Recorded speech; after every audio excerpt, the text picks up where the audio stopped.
There are many purposes and instances of wisdom in fasting.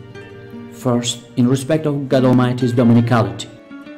God Almighty creates the face of the earth in the form of a table laden with bounties, and arranges on the table every sort of bounty as an expression of from whence he does not expect. In this way, he states the perfection of his dominicality and his mercifulness and compassionateness. People are unable to discern clearly the reality of this situation while in the sphere of causes, under the veil of heedlessness, and they sometimes forget it. Through fasting, the people of faith suddenly appear as a well-disciplined army. As sunset approaches, they display a worshipful attitude as though having been invited to the pre-eternal. Third, from the point of view of man's social life. Human beings have been created differently with regard to their livelihoods. In consequence of this, God Almighty invites the rich to assist the poor, so that through the hunger experienced in fasting, they can truly understand the pains and hunger which the poor suffer.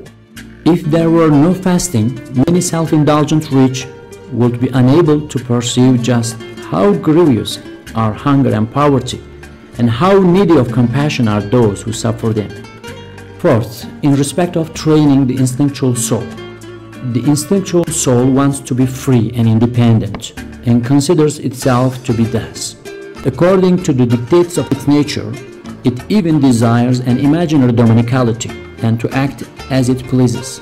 It does not want to admit that it is being sustained and trained through innumerable bounties, especially if it possesses worldly wealth and power, and if heedlessness also encourages it, it will devour God's bounties like a usurping, thieving animal. Through fasting, the instinctual soul of everyone, from the richest to the poorest, may understand that it does not own itself, but is totally owned, that it is not free, but is a slave. Its imaginary dominicality is therefore shattered.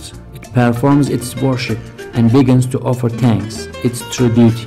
Fifth, from the point of view of man's personal life.